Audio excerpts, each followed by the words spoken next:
the Evolution Security Podcast.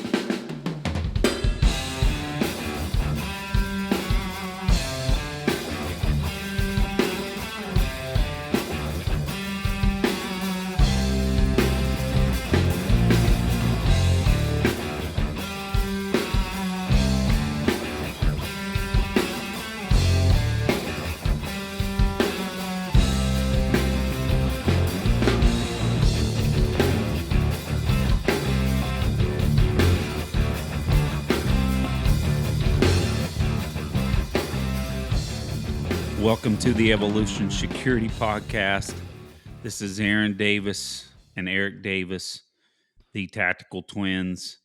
We are getting back on a roll after I had surgery a few weeks ago, and I'm just excited here. This is a Friday night that we're getting to hang out after a week of counting other people's money. I'm ready to chill out here with some buddies.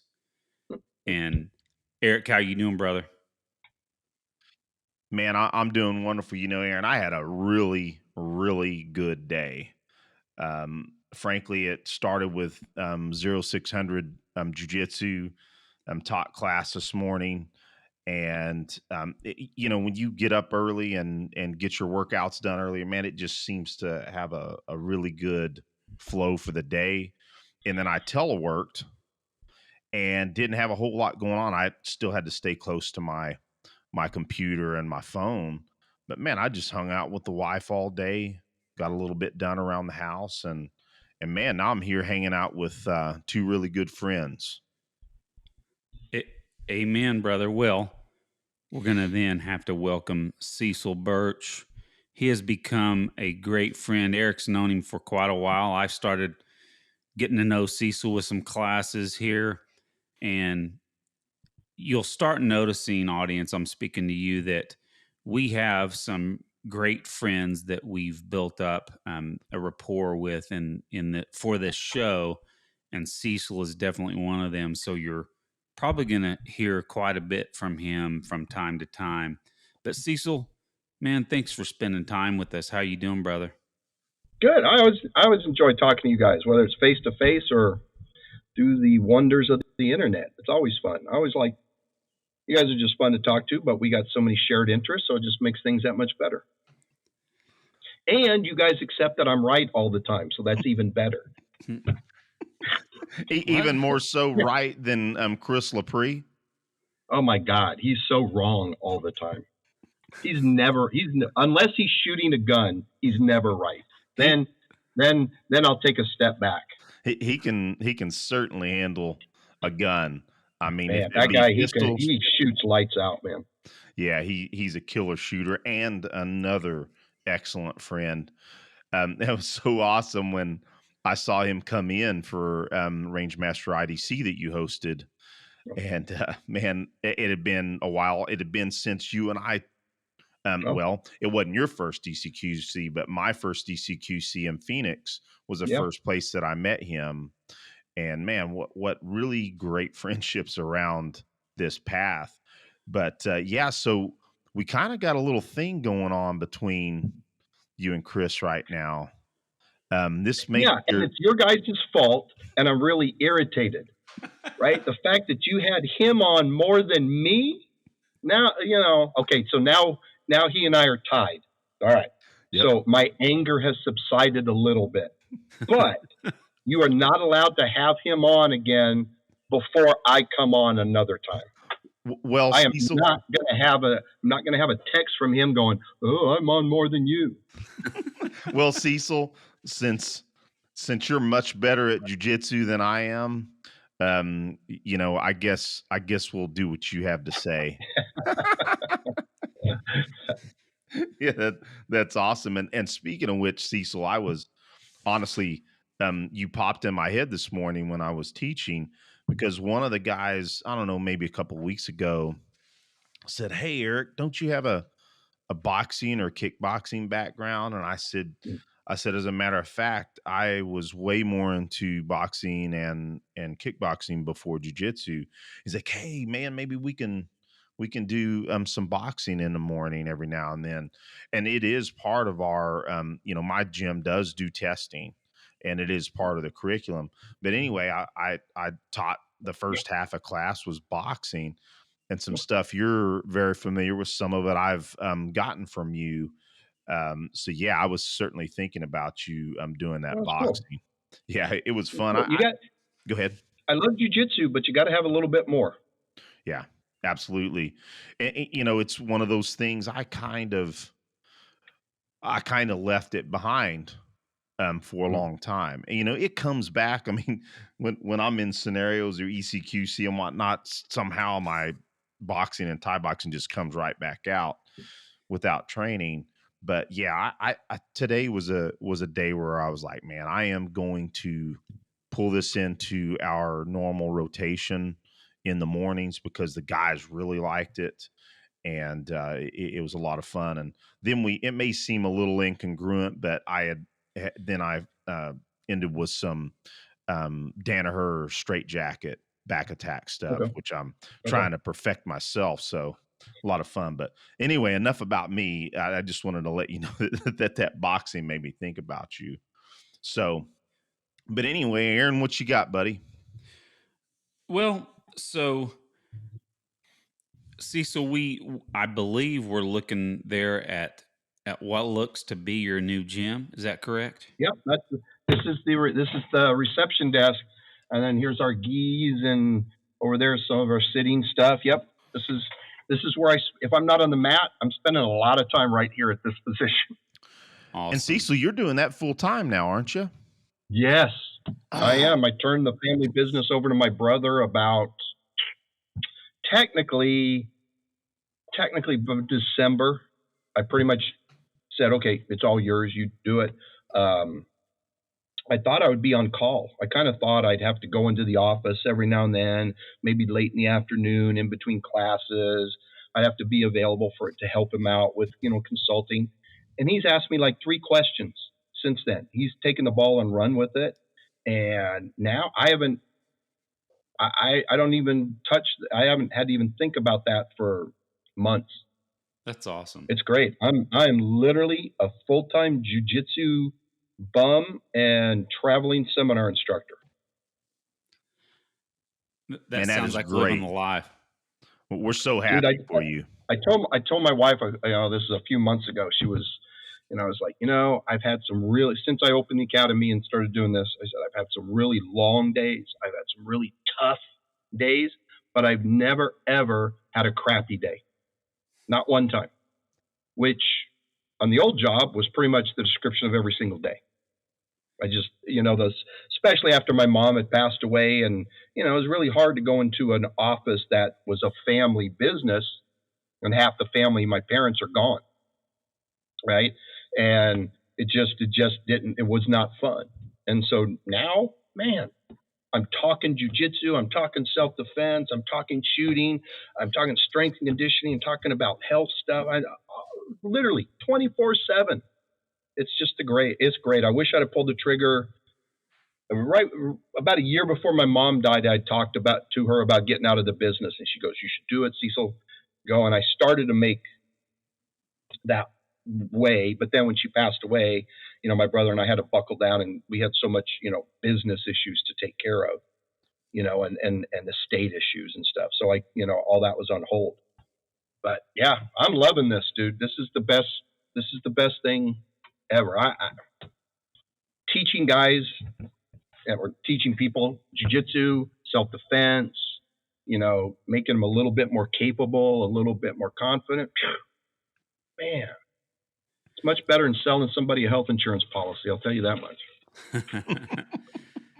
Well, there's a few aspects to kind of unpack here, but number one, at some point, and it's no joke, we need to come out there, bring Becky, Eric, me, and show up, get to go to your gym, and maybe if Chris is nearby, speaking of shooting, all of us just have a freaking weekend of training just for the hell of it. Come by, we can train. We can train here on a Saturday or even Friday. If you come in early, come in Friday, and then we'll go down to meet Chris down in Casa Grande stand and shoot down there.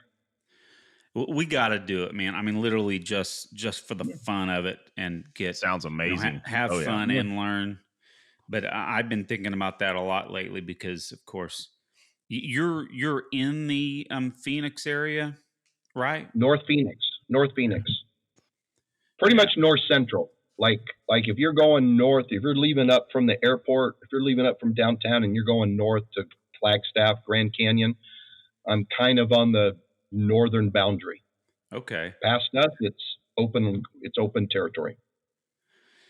Well, so one of the things that I'm excited to talk to you about is that so my family, my boys, me, and then my wife Becky, who you know, we started our jujitsu journey at Gracie Tulsa, at Yeah. Gracie's Tulsa, and you know they're of course one of the affiliates of Gracie University Mhm. and the brothers Huron and Henner. And it was real neat to me that you started getting involved and that you're now an affiliate with them, Mm-hmm. correct?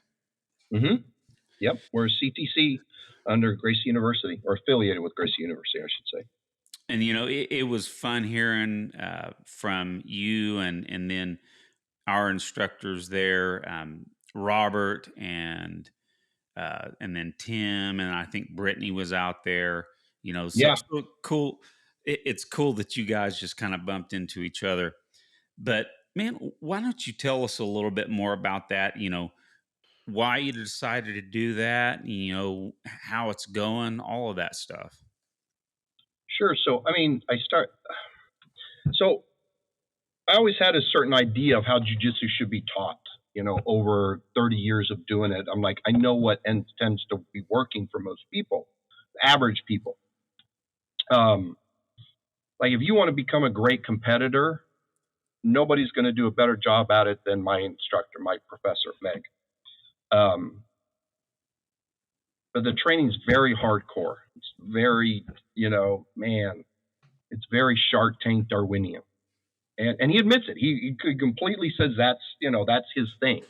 And I've seen a lot of people who could have done jujitsu, who could have used jujitsu, who kind of quit because they just couldn't handle that level of training. And there's definitely a time and a place for that level of training. There's definitely a time and a place when you put the gear on and you just bang and you go full out. Absolutely, that has to be a regular thing, but it doesn't have to be every day. And it is okay to work on technique, and it is okay to work on drilling and mechanics and go at 20%, 50%, 70%. Pressure testing has to be there all the time. You never get into the kata thing where, oh, he does this and I do that. That's never a positive.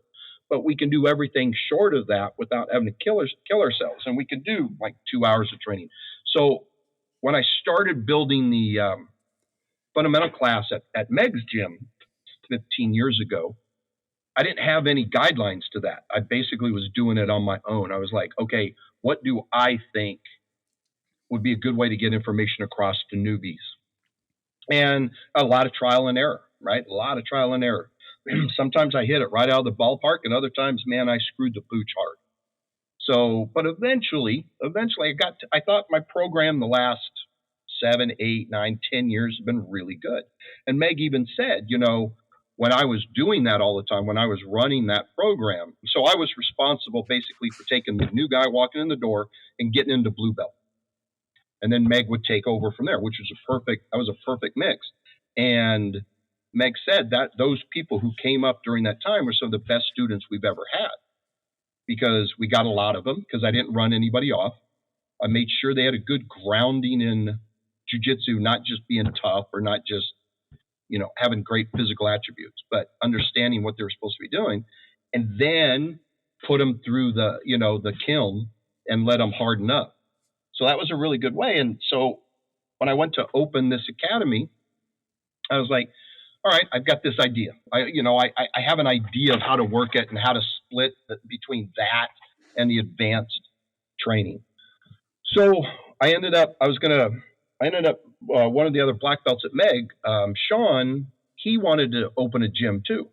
And he lives up my way as well. And he was looking in the same general area. So I said to him, and he travels a lot. His family, his wife's from Peru. So they travel a lot. And I said to him, we both have the same problem. How are we going to run a full-time academy? You're gone on vacation. You're going to Peru. You're doing this. I'm gone, Friday, Saturday, sometimes Friday to Monday morning doing seminars 1, 2, 3 times a month. But if we team up, we can each cover the other one's weaknesses. And so he's like, yeah, that's a good idea. So we started working together, and Sean started looking at Gracie University stuff. He had taken his kids to another academy because the person who was teaching kids at Meg's moved away, and then Meg doesn't have the ability to teach kids, so we didn't have a kids program, and so Sean took him to another place, and it was a Gracie University thing. And so Sean was looking at it and going, "Oh, that's interesting, interesting way of teaching." And so he jumped in on a couple classes, and he was like, "Oh, this is an interesting approach." So he started looking a little more at it, and he went to GU last year, last April-ish, whatever. And talked to Huron, rolled with them, and he became kind of a believer in their methodology. And he came back, Cecil, let's go this way. And I'm like, I don't want to do that. I don't want to have to teach somebody else's curriculum, and then we're supposed to do what they say, and they don't even roll anyway, and it's all all the cliches that everybody thinks about how that program works. I was full on. I mean, I appreciated the fact their level of teaching was excellent. Like I had their Combatives DVD set like when it first came out 14 years ago. And I used that to help build my fundamental curriculum at Meg's, because their level of detail and how you understand the technique was so much better than almost everybody else's, especially back then. But it was the outside stuff, and I was like, and then they made the mistake in their early years of promoting people to blue belt through video, which they admit it was a huge mistake. They should never have done that. But I was like, I don't know, and Sean was like, look at this, and the more I looked at what he said, and I went to one of the local CTCs here, one of the certified training centers here, and I kind of watched the program and stuff, and I was like, that's kind of what I was doing at Meg's. It wasn't a whole lot different, a little more structured. So I ended up going to GU last summer and spent, 4 days there. And I had, I rolled with everybody. I met all the guys. I had like a 3-hour meeting with Henner. Like the first time I met him, he goes, "Hey, come back to my office. Let's go talk." And the first thing he said, as soon as we sat down, the first thing he said was, "What concerns do you have about the program?" And we just went into it. And he was super honest, super upfront on everything. And the way he explained it, I really dug it. And I really saw the utility, especially of the Combatives program and the kids program. The kids program is really good too. And then what made it nice was I always viewed it as, if you do their stuff, you have to teach everything their way. And Henner's like, no, just the kids program and the Combatives program. Teach our curriculum. He goes, but for the advanced class, he goes, Cecil, you're a 3rd degree black belt under Megaton. You do whatever you want. And I'm like, oh. And it also helped that I saw them roll and rolled with them, right? There's this myth that at GU, nobody trains hard. I'm going to tell you something. Their guys are as good as anybody I've ever rolled with.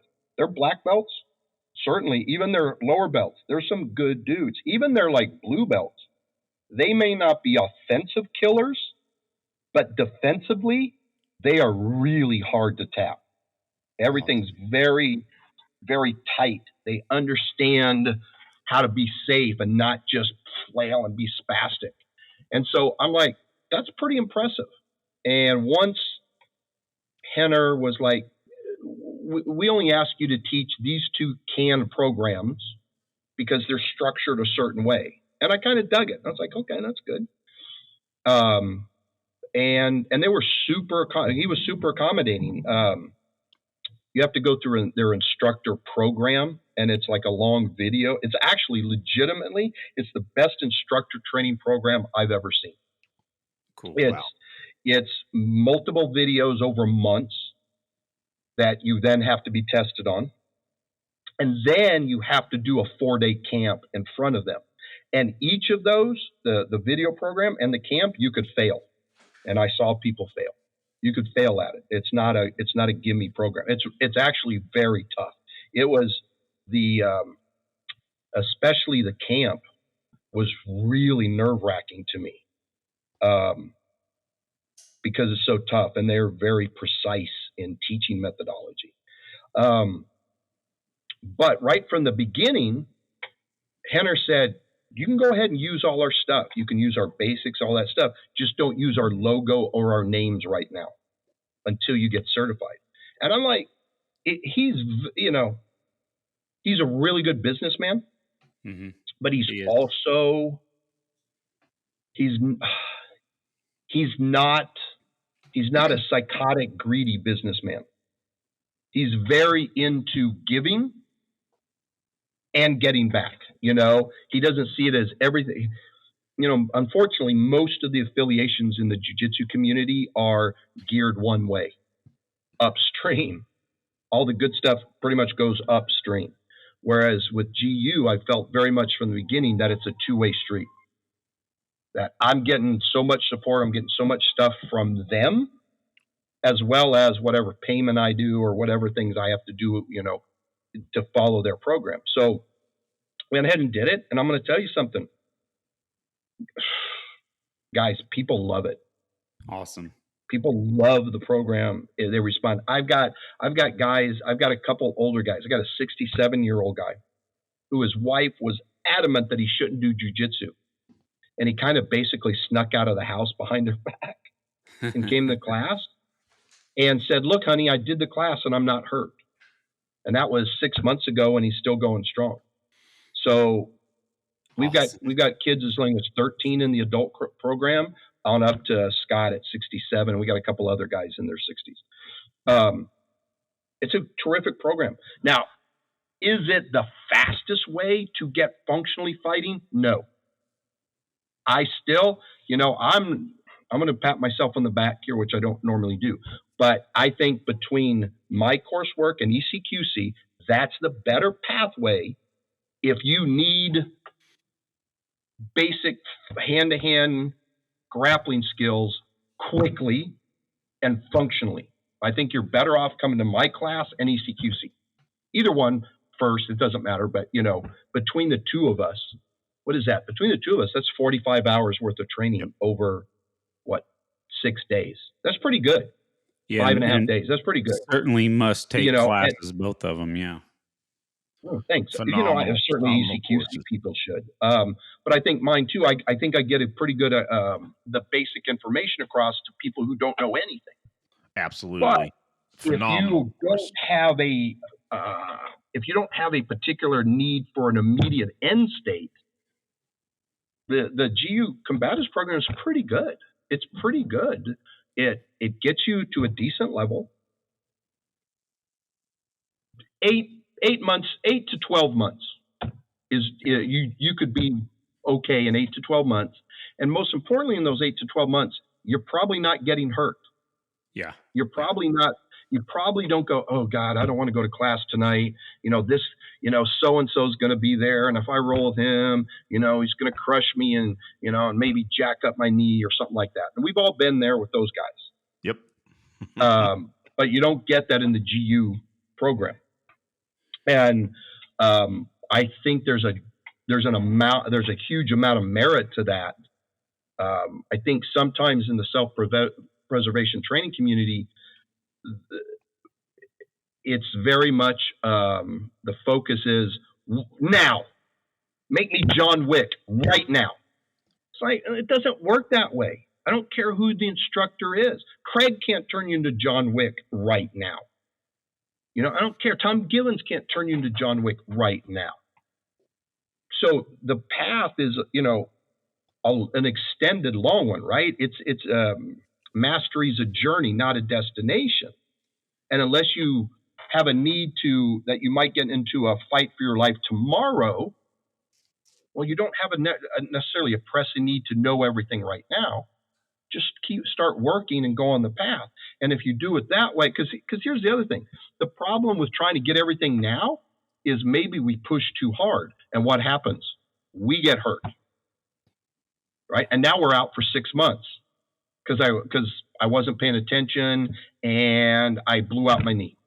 Or I'm out for 3 months because I dislocated my shoulder because I wasn't paying attention and I wasn't at my best because I was in such a hurry. I had to train harder. So I'd rather see guys be on the mat 2-3 days a week, spending most of their time training at a 50% level, than seeing a guy a couple days a week training at 90%, because I know at some point that guy is getting hurt. Even if he's like the 25-year-old super athlete, right? He's going to get hurt and then he's going to be off the mat. Whereas that 40-year-old guy who's going 3 times a week, but at that 50% level, for the 6 months that the other guy's off the mat, this guy's still on the mat. He's still training, getting better. And so I think that's a super important way to look at this. Is, do we need it now? Okay, well, that's this path. Are we just trying to get better overall and to be better every day? Then this path is a good one. Okay, take a Tom Givens class. Take combative pistol, for example. But then what do you need to do? Dry fire and shoot X amount of time. Maybe in 3 months, 6 months, a year, you'll hit all those markers you want to hit. But it's not coming the day after you're in Tom's class. You just have to keep training. And I like the GU model a lot for that. It's not. I don't think it's perfect in my book. It's not perfect. And as I'm building my friendship with Henner and Huron, I will bring that up at some point. I'm just not doing it right now. I actually have talked to him on a couple things, like really minor, because I do think we're building a good relationship. I think they genuinely do like me and my partner, Sean, and they trust us. Especially once Huron came out and paid a visit and trained at ran our master cycle class one night and enrolled with us. I think that was our passing, not the test, that's not right, but I think he just wanted to see how we operate in our home environment. And basically, I think after that, assessment. Yeah, exactly. Hey, are they buying into the system? Are they doing what we think is best for jiu-jitsu? Are they good people, kind of thing? And I think we passed with flying colors. And so, we have a pretty good rapport with both of them. So I'm not going to stick my foot in my mouth yet, but I will at some point. There's a couple things I'd like to, real minor stupid stuff. I think we need to show break balls more. I think that's one thing that's left out of the program a little bit. There's a few of the classes that allow it as part of the warm-up review in the first 10 minutes of class, but I don't know. I think there should be something to do it more often, but just little things like that. But overall, I think it's really solid. And then in the advanced class, now we get to do whatever. Now we get to do all that kind of stuff.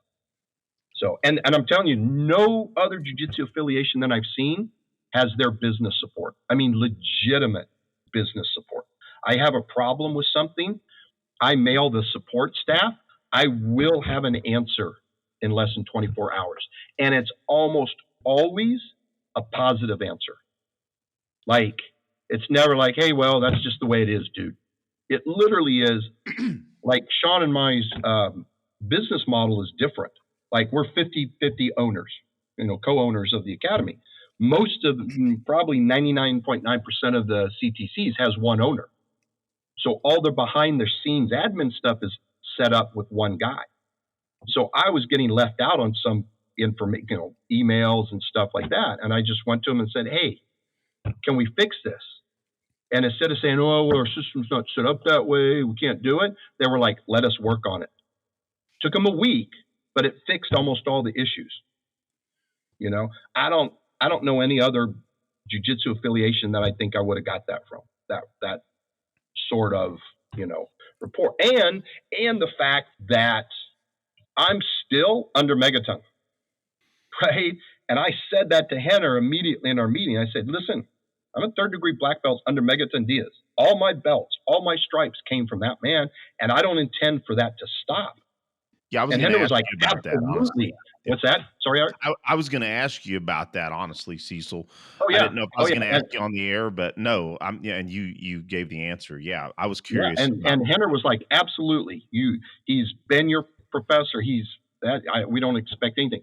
Our thing with GU is business relationship, helping us with the academy, good jujitsu stuff. But like Sean just got his third degree from Meg a month ago. Just got his third stripe from Meg like a month ago. So we're still under Meg, and that's not going to change. I mean, if you look in here, his picture's right up above our wall, right? It's Meg, and there's a picture of me and Sean, right? That's the instructor wall here, and it's going to stay that way. And we already set up for our 1-year anniversary party in September. Meg's doing a seminar here. We've already got that Awesome. set up. So, and Meg's completely supported from the beginning. Goes, yeah, that's a good business model. That's the way to do it. So, yeah. So for GU, I mean, it's been a win-win. It's worked. Let's take a minute to talk about our sponsor, Origin. Origin is growing and expanding exponentially, making all their products in the USA without compromise. Of course, they make the best jiu-jitsu gis on the planet, no question. But they have products for the everyday person. Check out their 100-kilo hoodies. I've been wearing my Path hoodie almost nonstop, and Aaron loves his new zip-up version of the kilo hoodie. Both are unparalleled in warmth, stitching, and quality. Need blue jeans? Check out the Delta 68 jeans. Strong yet soft and super stretchy. Made of a cotton, poly, spandex blend, which is light and stays cool and dry. These jeans are named after the brave Mekong Delta Navy SEALs who traded their issue uniform pants for tougher denim blue jeans to get the mission done. Origin has also disrupted the hunting industry with their new line of nano-wool base layers, body lock, stow jackets, and their Nova Lock insulated jackets, all in the new innovative Raptor camo.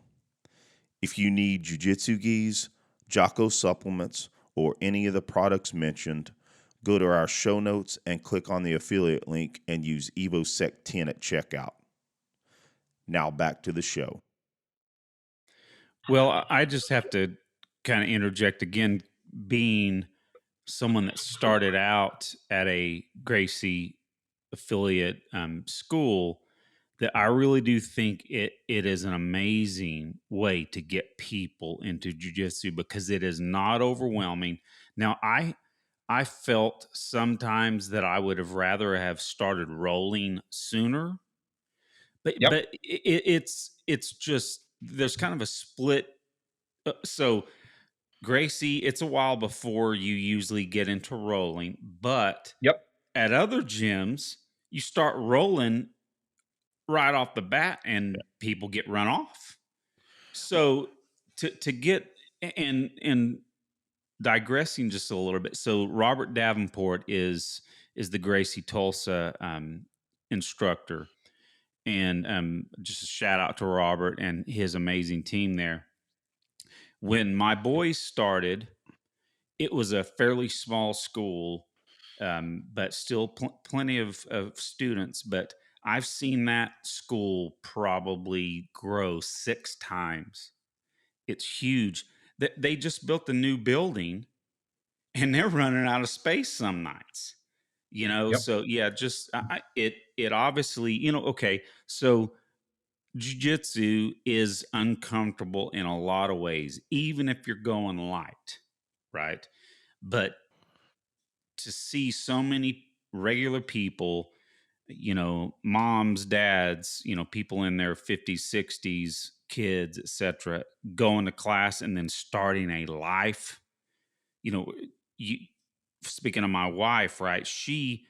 I used to push her to get into jujitsu, and she kind of, oh, I don't know.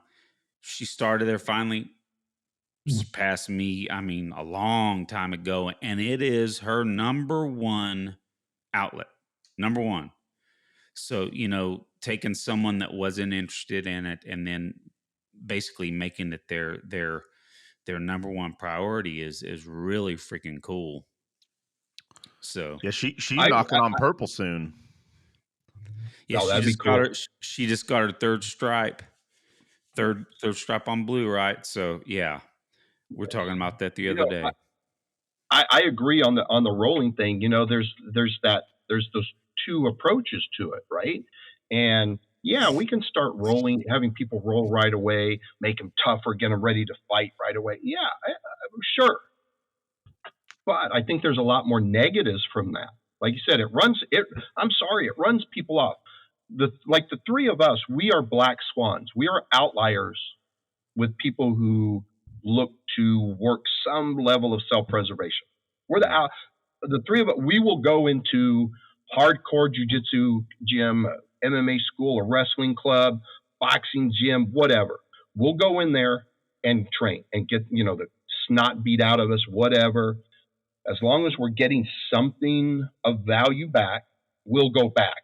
Oh yeah. So again, we're the outliers. We're not normal people. But does that mean that normal people shouldn't have the opportunity to get some benefit, right? So, and the other thing, the other problem with people rolling right away is anybody who's done jiu-jitsu for any amount of time will understand the most dangerous person on the mat is who? The white belt, especially a new white belt, right? Especially if they're athletic. What's that? Especially if they're athletic, real athletic. Yep. Exactly. You guys know Alex Sansone, right? Yep. Yeah, Suited Shootist. He got hurt a couple months ago rolling with a guy, a first-time visitor to their academy. Yeah, they rolled. The guy tweaked Alex's knee. Fortunately, not too bad, but he was out for a couple weeks. Why? What purpose is it to take a new person who doesn't know jiu-jitsu and have him roll? Right? It doesn't make any sense.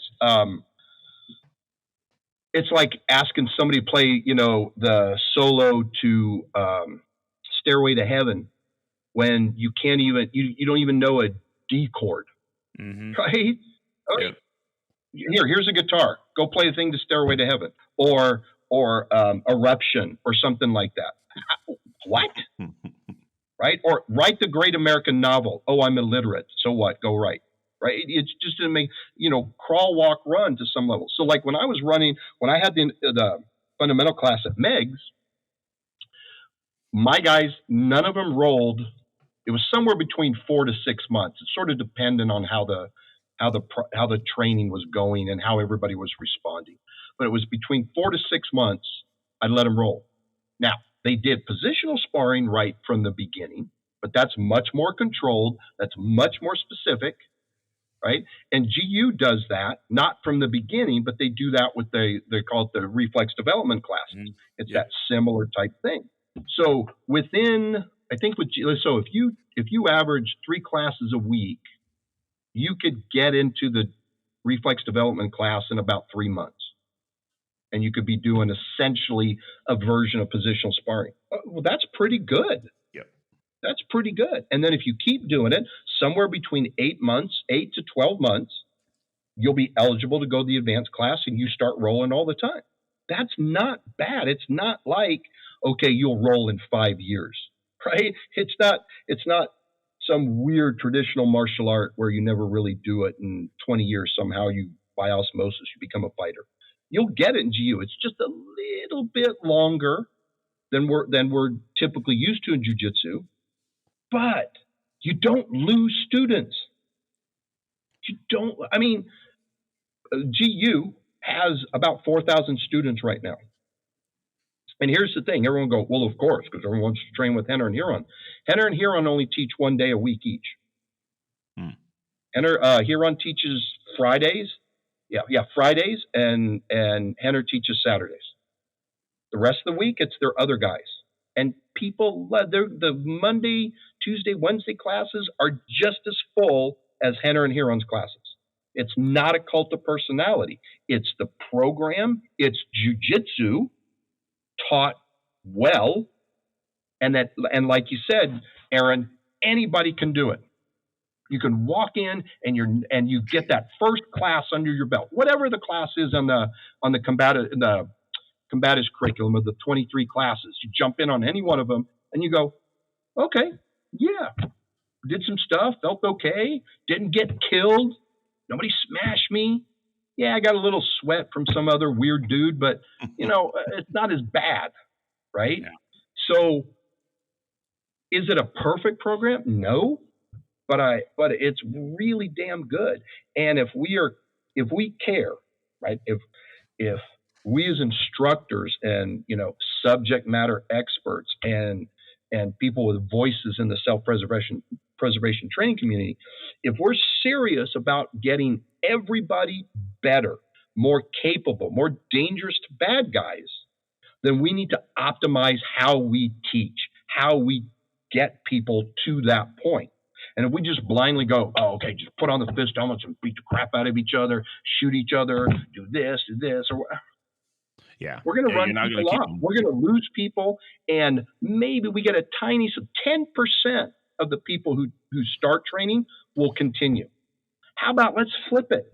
Let's make it 90% doing it. How much better would our world be if 90% of the average good private citizen had some minor understanding of jiu-jitsu, muck, concealed carry, and being able to shoot decently and understanding legal applications? Just on a minor level of those things, how much better would we be as a society? Well, we would certainly have a way more polite society, if I can use that term. Yeah, absolutely. Exactly. And that's one of the things I was going to say about it, Cecil, is I've had, and I think my only real misgiving about the GU program is how long it takes people to roll. And I want to be careful because I'm not a black belt. Yep. From a purple belt level, I think I have enough understanding of what I believe people's progression should be. And I agree. I don't think people should roll at the beginning. And it wasn't until it was probably 2 years ago when I thought, you know what, I think that is probably a good call. And it is for the express reason of keeping people in and kind of chilling out that initial newbie attitude towards it. But yeah, overall, man, I think I've always respected the Gracie University program, and again, Justin Ball, who I share the morning program with, he's been using a lot of the GU stuff. It's really good. Program. It's solid. Yeah. It's really, I mean, it's a really good program, and certainly we can have a debate on when people should start rowing. We can absolutely have that debate on at what point. Maybe GU is at the far end of the acceptable, but we can certainly say you shouldn't be rolling on day one. I agree. And here's the super interesting thing. So I've always said that, right? Because like I said, I ran the fundamental class at Meg's 14 years of doing it, and I didn't let the guys roll until that somewhere 4 to 6 month mark. Okay. As I started getting to GU and I'm seeing how they do it, cool. Well, since then, I look and I'll talk to other people. You know who else slows down people, not letting them roll right away for 4 to 6 months? Atos, Baja, Alliance, and who was the other one? AOJ. Like all the top competition teams. I was going to say that. Yeah, the top. All the competition. They all have come to the conclusion that the best thing is don't let people roll right away. At least Atos is 4 months. That's straight from the mouth of a competition team black belt from San Diego Atos, who told me that to my face. So if they're not rolling right away, then nobody should be rolling right away. I'm sorry. Incidentally, I've always sought around that 4-month mark myself. Yeah. See, I think 4 to 6 months, depending on how much brain power, how much focus the person puts into it. You know, you have the occasional student who the only time they think about jiu-jitsu is when they walk into the academy, and as soon as they walk out, they don't think about it. Okay, they're going to be a little bit slower in grasping stuff. But if you have the typical guy, comes 2 times a week, you know, maybe every now and then he'll watch a YouTube video or something on Facebook. Maybe he's looked at a full instructional, you know, just playing around, maybe listen to a couple podcasts, and it's in his head. 4 to 6 months, he'll be okay, ready to roll. You know, so yeah, like I said, is GU perfect? No. I think it's really good. I think it's better than most. And there's far more pros than cons to it. So yeah, I don't regret any of it. I haven't regretted any of this affiliation. And I'll tell you this, Huron is freaking a jiu-jitsu god. Henner's really good. First time he smashed me rolling with him. And he shut down my favorite overhook close guard game in a way that nobody's ever shut down before. And it really irritated me. I was really mad. But Huron, he's at another level. I've literally rolled with almost everybody. Bernardo Faria, Keenan Cornelius, on and on and on. I rolled with. And Huron is as good as anybody I've ever even heard of, awesome. Let alone actually rolled. Now, I have rolled with Hickson, but that was when I was brand new. So I can't use that as a marker, because all I remember is I didn't know what he did to me, and it sucked. And it felt like he didn't do anything. So let me tell Huron was great. Let me tell a real quick story about Huron. So it was a Friday night. It was a combatives class.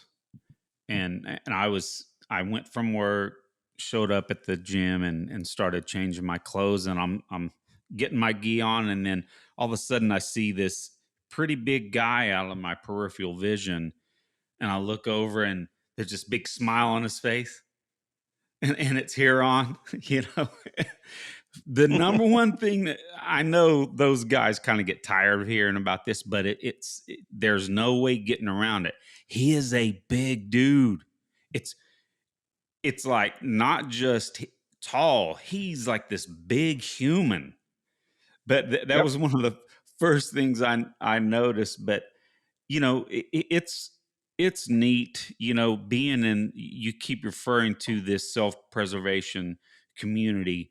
It is really neat that so many of us students and you guys as instructors, and it's just an amazing world of brilliant and wonderful people.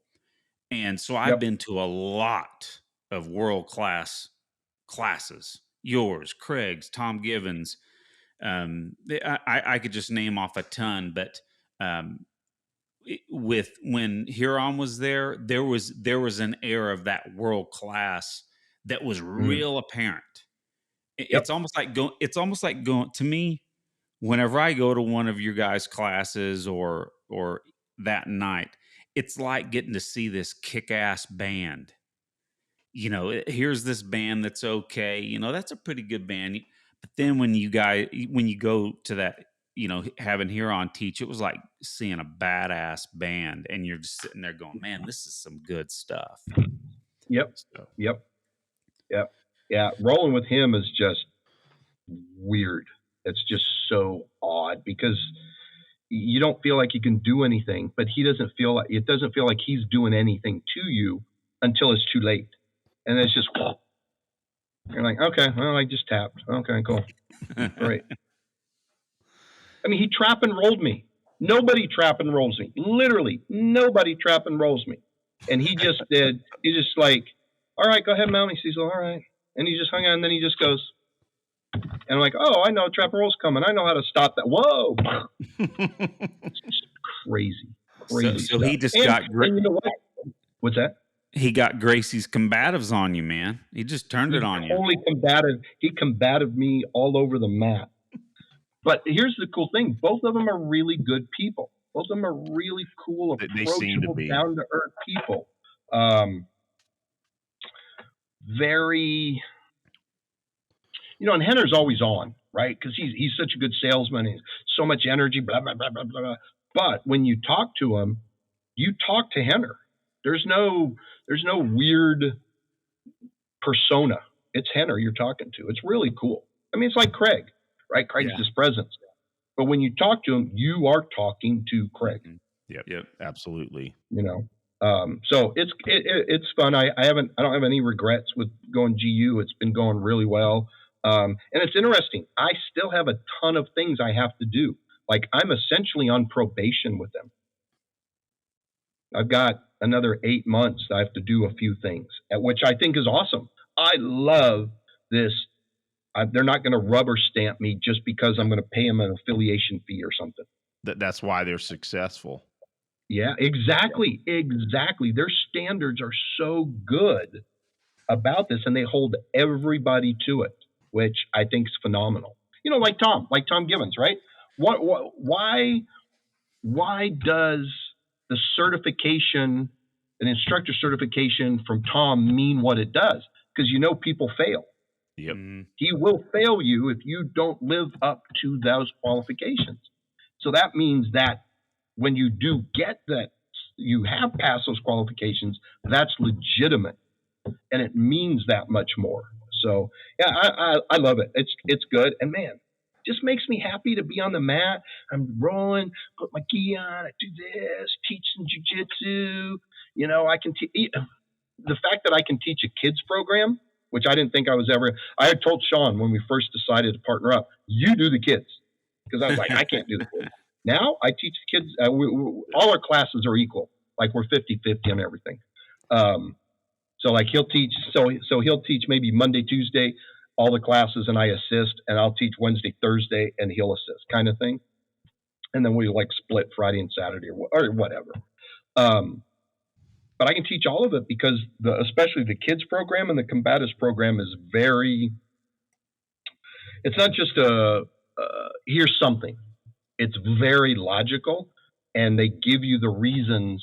As a part of the instructor training program, is they give you the reasons why it's done this way. And I'm like, I have very little argument with almost all of it. There was one or two little things I'm like, why do we do this? I was like, well, because of this. And why don't we do this? Oh, because of this. Okay, cool. I might have made a different choice, but I understand why they do the choice, which is another thing. Both Henner and Huron both told me those things. Like, I'll go up to him and go, when Henner was here on that Wednesday when he came to visit us, I had a question about one of the moves. Why is that in the curriculum? And he spent 5 minutes dissertation on how it came into the program. No BS. It's the best. It's like, no, well, because we were looking for this and it needed to fit like this. I was like, oh, that's cool. It's very good. So I love it. Plus the fact that I'm still affiliated with Meg, right? That it's not like you must do our way only, right? That's that excellent. they respect everybody else. If you're a legitimate jiu-jitsu guy, they have mad respect for you.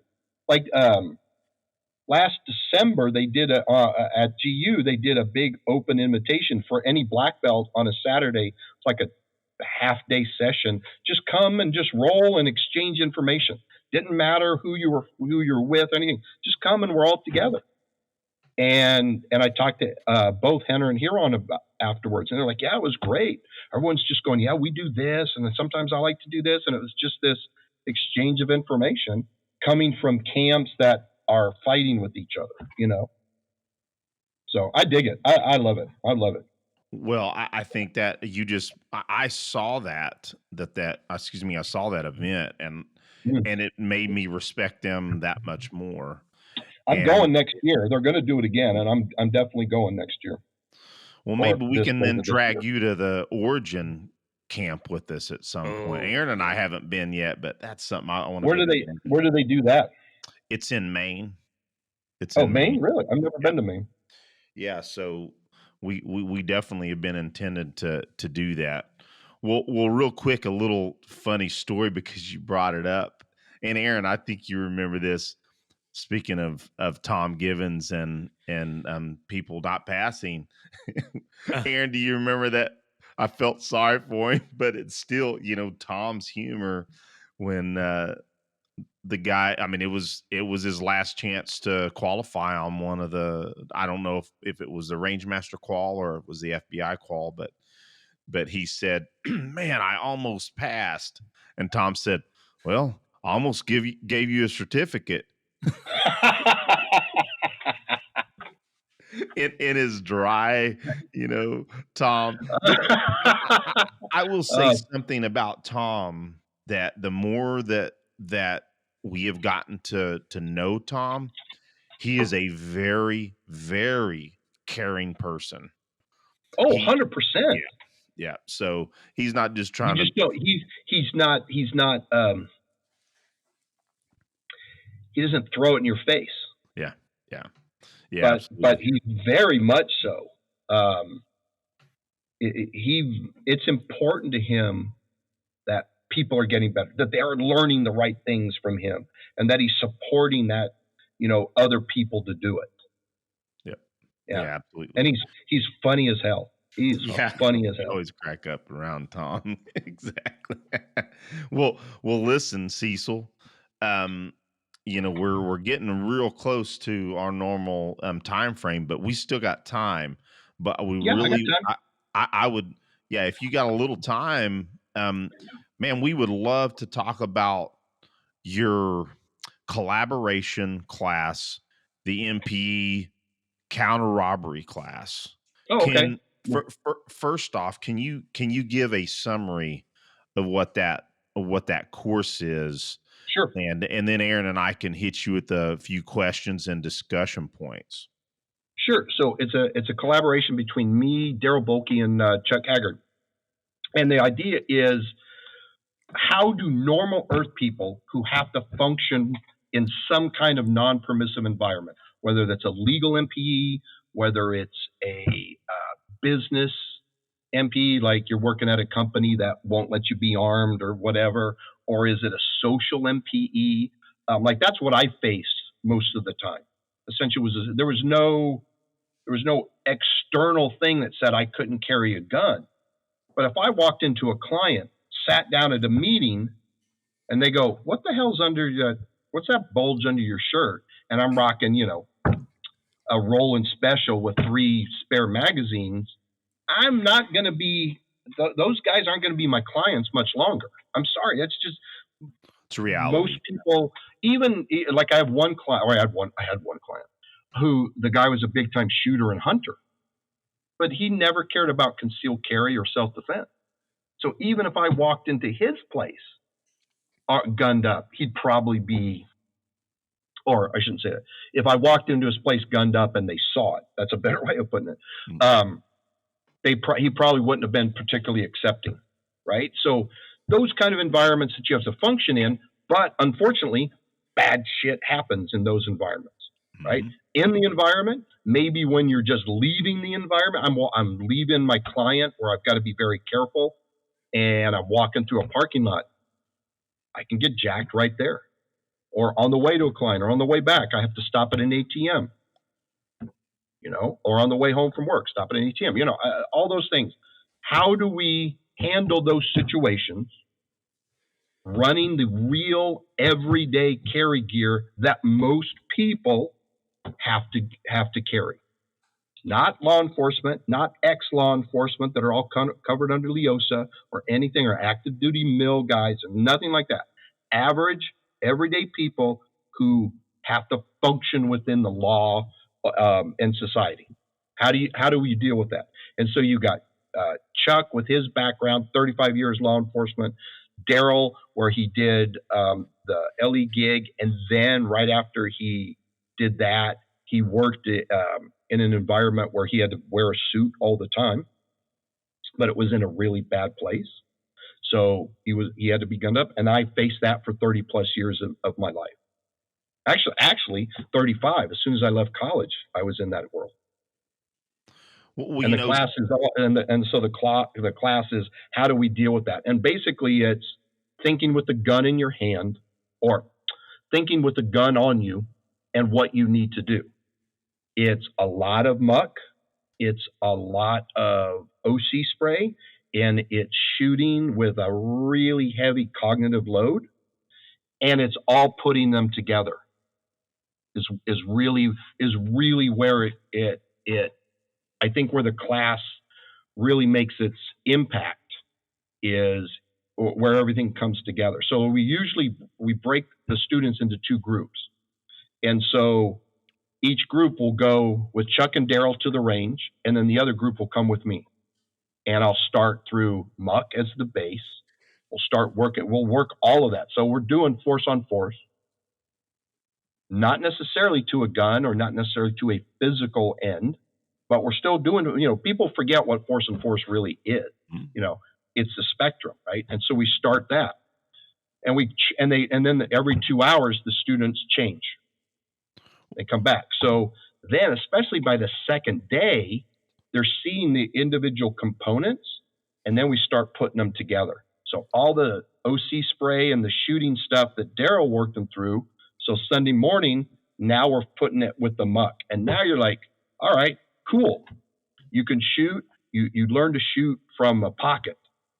Cool. Now do it with an unknown who has the freedom of action to act as an unknown would. Can you still perform? What do you need to do to get that gun out? Or what do you need to do to use OC spray? Right? Because every time, nobody ever thinks about how you actually access and deploy OC spray. And it's really good when you're just doing it. But now do it under that cognitive load of another person, of an unknown. Hey, man, I'm looking for a place around here. Can you direct me? The typical, mind mess that you get in muck. Now, how do you do this stuff? Right? And so it's that tiny, it's not individual stuff. We give them the individual stuff, and then Sunday, you just put it together and you keep feeding off each other. We'll see. So real quick. So by Sunday, everybody's pretty worn out. Not necessarily physically, but mentally and emotionally. Oh, it certainly sounds like it. Cecil, and I was just going to bring that up, that for our audience members out there that may not know what muck is, it's managing unknown contacts, and it originated from the ShivWorks curriculum under Craig, and of course, which we didn't mention earlier, which we'll kind of hit on in an intro. No, let's leave Craig out of the discussion. We don't need to talk about him. Let's screw that guy. So Cecil is part of the ShivWorks collective, which we did not mention earlier, but we're going to have badass dudes. Yeah, a bunch of badasses, some of the most important mentors in our lives for certain. Easily. But yeah, which muck in and of itself, in my opinion, is the most important skill to have. 100%. Having decent fitness and muck. Yep. Those two components, you can get by without everything else, but if you have those two, you're pretty good. You're pretty well off. And the thing that what people forget is what Craig's brilliance is in managing unknown contacts, not hostile contacts. Yeah. Unknown contact. You don't know. That's what most people who are who haven't trained with Craig or me or whoever, anybody who's done it, they don't realize. It's real easy to manage a contact that you know is hostile, who's already shown himself. But who is that in the real world? Right? And especially in our current social environment, you make a mistake. You start to treat an unknown as hostile before you have, legal articulation to do that. Why are you picking on that poor, misunderstood urban youth who doesn't have your economic benefits and your privileges and stuff? Now I'm the bad guy, right? So Craig's curriculum with the idea of it's unknown really forces you. That's where the cognitive overload comes, right? It's not the talking. It's not the talking with movement. It's not the talking with movement and fencing. It's not that. It's doing that when you don't know what the other guy is going to do. But you can't let yourself get too vulnerable, but you also can't escalate, right? So now throw in, here's the gun. How do you do that? When do you do it? Here's OC spray. How do you do that? When do you do that? Knife, impact weapon, hand to hands, whatever. It's got to be in that context of muck. That's the key. That's the thing that's lost on a lot of training that's trying to simulate that cognitive overload. And you can certainly do it in pure shooting. There's certain things that you can do for sure. I mean, John Hearn does a lot of that, right? He spends a lot of time figuring out ways to, get the kind of elicit certain reactions, and you got Lee Weems and Eric Gelhaus doing that kind of stuff. But realistically, and that's important. Don't get me wrong. That's super important. But where the rubber meets the road is that managing unknown contacts, dealing with an unknown who has the freedom to act as an unknown would act. And now you have to make all these decisions, including, should I go to the gun? How do I access it? How do I get it out and make sure I can use it the way it needs to be used and not fouled or taken away from me? Man, that's a lot. And I think that there's not enough of that, right? So that's why my close contact handgun class, it's all muck. That's all it is, muck. That NPE, my portion of the NPE Counter Robbery, it's muck and then putting in those extra components. That's the base of it. Now, Cecil, to my understanding, you speak about the force on force element, and I think I understand this properly, and I just wanted to let you talk about it. To my understanding, you're using blue guns, correct, in this piece? For most of the stuff. My close contact handgun, we use UTMs, so people can get shot. But in the NPE, it's all blue guns and stuff. And the reason I'm bringing that up and this is a discussion that I had, in fact, with Eric Gelhaus, Lee Weems, and John Hearn, was our interest in gatewaying people into the higher levels of force on force, and that's the reason I was really wanting to bring that up, and why in the next opportunities for folks that are listening to this show could get into the NPE Counter Robbery class is some folks don't want to get shot by SIMs or UTMs. 100%. And they, the fact that you're using the blue guns is huge for those people. Now, and one of the things, I'll put this as a important point behind this. Just because there's no SIMs or pain penalty or UTM doesn't mean that your brain doesn't see that as a real event. It may not have the same amount of pressure and fear, but I mean, one of the things that I noticed the first time after doing a little bit more with Craig's permission back when I ran a CQS class out at my old gym years ago, is that why have I not just been using blue guns? Because I'm like, I'm not going to use because I had airsoft at the time, didn't work very well. And so I just started using the blue guns more. And I'm like, why am I not doing this more? I'm just wanting to accentuate that point, is the blue gun simulation is still super valuable. I was just going to bring that up. Yeah. Ask anybody who's come through NPE, how stressed they felt during all of those force on force scenarios, knowing that it was an inert OC trainer. So you're just getting sprayed with water and a teeny bit of alcohol, or blue guns, and ask them, hey, was that fine? Was your brain functioning at 100%? And they're going to go, no, I was falling apart, because it's still that idea. There's not one there's not one perfect training methodology. I don't care. It doesn't exist. There's not one perfect way. We need multiple avenues to get good. And, it's like we were talking about with the GU, the combatives program. How much better is it if we just slowly, safely onboard a boatload of people? Absolutely. Don't run them off, because we can always go harder. Whereas if the only thing we do is now you got to shoot each other with Sims and, roll around in gravel while you're getting your head kicked in, people are not going to do it. But man, you get people in now, you get people who can go, oh, all right, I can do muck. I can do force on force. And I'm not, and like there's almost no physical contact when I do NPE, when I do the muck stuff, the scenario work in NPE. If it gets to a physical contact, that means the good guy has failed, and we stop that scenario. And then reset and and either switch roles or do it again, whatever. But it's not Fight Club. It's not just go bang. It's just, shoot each other as much as you can, right? It's what's our training goals?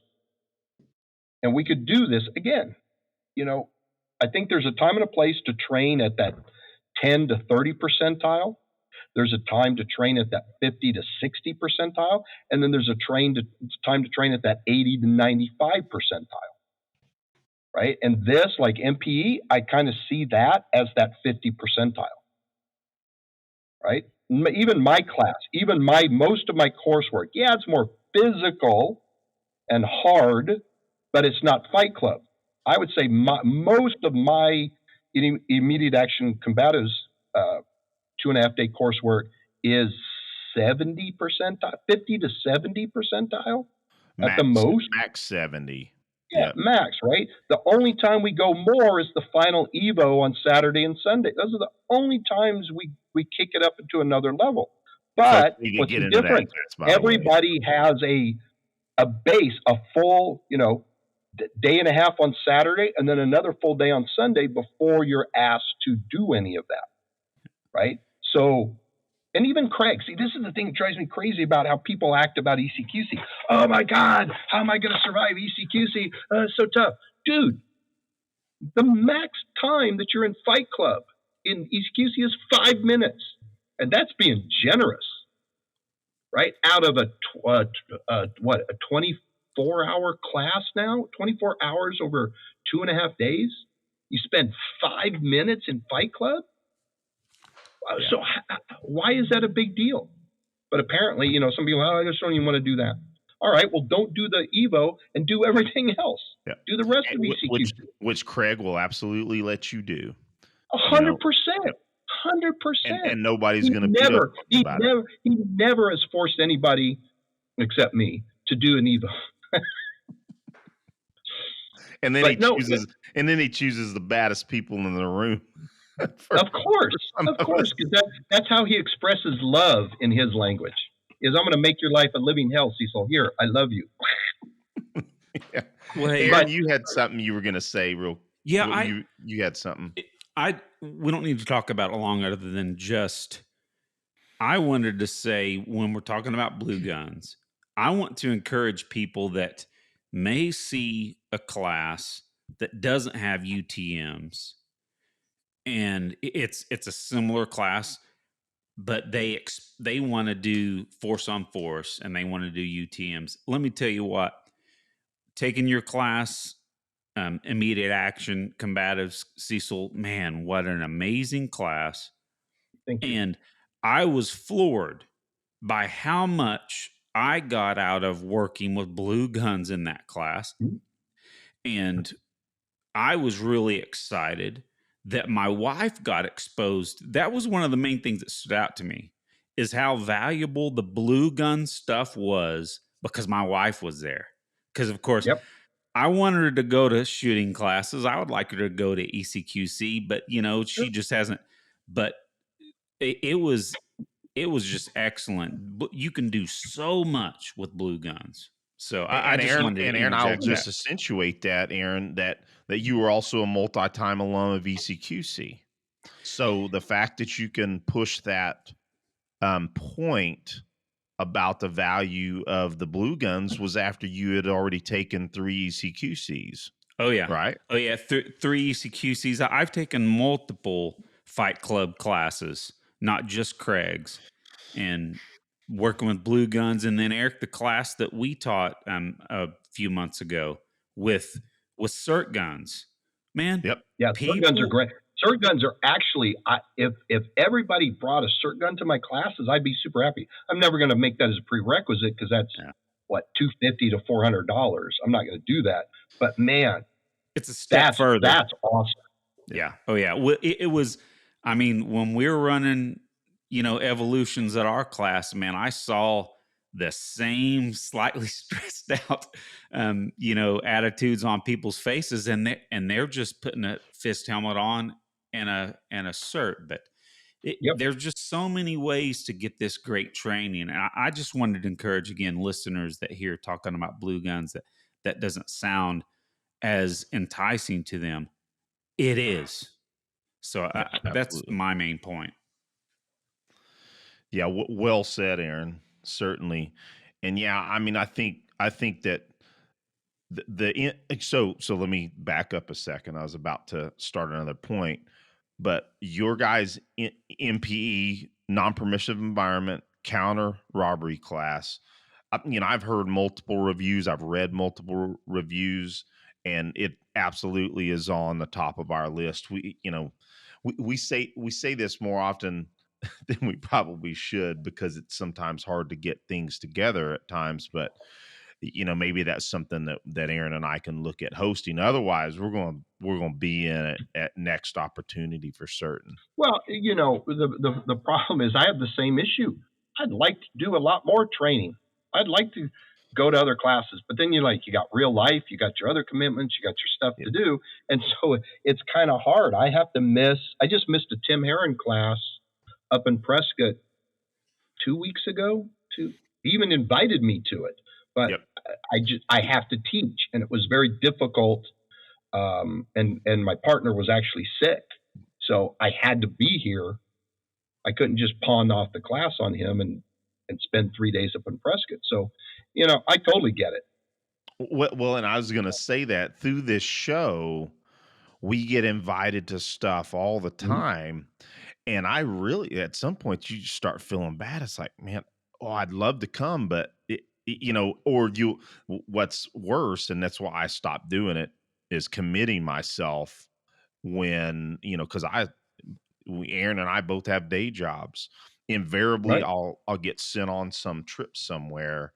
Yep. And so yeah, that's the only downside of this show is having to turn people down. Yep. But we try not to, but sometimes it does happen. So, but I think you guys, if you get a chance to come and take, I think you get a lot out of it. I think there's there's no a question. lot. It took me just None of it's going to be new. None of it. I don't think any of it will be relevatory to you. But I do think you'll dig how it's all put together more than anything else. I know we will. Yeah, we'll really cool. Well, let me just say this, Cecil. I'll be flat honest. I knew about this class, but I did not really look at what it was until this afternoon. And I was like, holy cow. You put these, you put Darryl, Chuck, and you together. There's got to be a good freaking class that comes out of that. And the information that I was reading up on it, man, I was like, you get excited about these things. And I was excited to talk about it because, sounds like an excellent class and we got to go for sure. And I'll throw one of the reviews and probably Lee's show in the show notes. Let me make sure I write a note about that. So that folks can go read about it and they can also hear about it on Lee's show as well. A little more detail than we went into tonight. Show. Cool. Well, Cecil, I think Aaron, unless you got anything else, maybe we'll let Cecil get on with his evening. To me, Cecil, it's always an amazing time hanging out with you. I was laughing when you talked about rolling around in the gravel, and folks hear this all the time. My first DCQC was with Cecil, and Cecil and I were in quite a few of the Evos together. Oh yeah. Cecil beat me up quite a bit. Hey, But only the one time was I will accept beating you up the one time when I cracked you in the skull twice with a circ pistol accidentally. a sim gun. It was because it Sim was gun. Yeah, empty. sim, I know. sim gun. Yeah. But Yeah. no, it was a phenomenal experience. But what I was going to say is, I think I'm still picking gravel out of my elbows from 2010 Yeah. because I seriously had, I had rocks in my elbows. People don't understand the ground cover in Central Arizona is the weirdest ground cover I literally have ever seen anywhere. It's this weird mix of tiny gravel that feels like glass shards that you can't escape, plus this weird talcum powder dust, dirt that gets into everything, and yet it's just grainy enough to lock everything up in a gun. It's the weirdest thing ever, and I've only seen it to this level in Central Arizona. It's bizarre. Yeah, it certainly was funny when you said that rolling around the gravel, and it was a germane point to make. But I've done a lot of rolling around up though on those two ranges, the two PD pistol ranges there, or the pistol and the rifle range where we were at. Yeah, I've got excellent memories, several classes there. Well, Cecil, tell our audience members how they can find you. You can look on my web page, which I'm doing a pretty decent job of keeping updated. I'm patting myself on the back now, iacombatives.com. Now that the academy is pretty much up and running, and I've got a good idea of how to my daily life of like, okay, making sure I'm teaching this and all those kind of, the behind the scenes stuff is kind of flowing. I actually now have time to, put stuff on the website, keep my seminar schedule up and going, put videos up out there. Like I had these videos in the can for like, God, going on 2 years now, almost 2 years. And I'm finally just releasing them now. You've been putting out a bunch of good stuff, Cecil. Yeah, and I that's was all. going to bring that up. And that's all my buddy Seth, who does a lot of Craig's videography stuff. Oh yeah, but Seth's great at putting on those. Seth. Yeah, he's done a great job of graphics and setting it up and making me look really good and way smarter than I actually am. But those things have been sitting. Seth has just been waiting for me for like a year and a half to get off my ass and to start getting them out there. So I'm fine. I talked to him a couple weeks ago and said, all right, dude, stop bugging me. So, starting to do that. So, and, people can look on my YouTube channel, Immediate Action Combatives.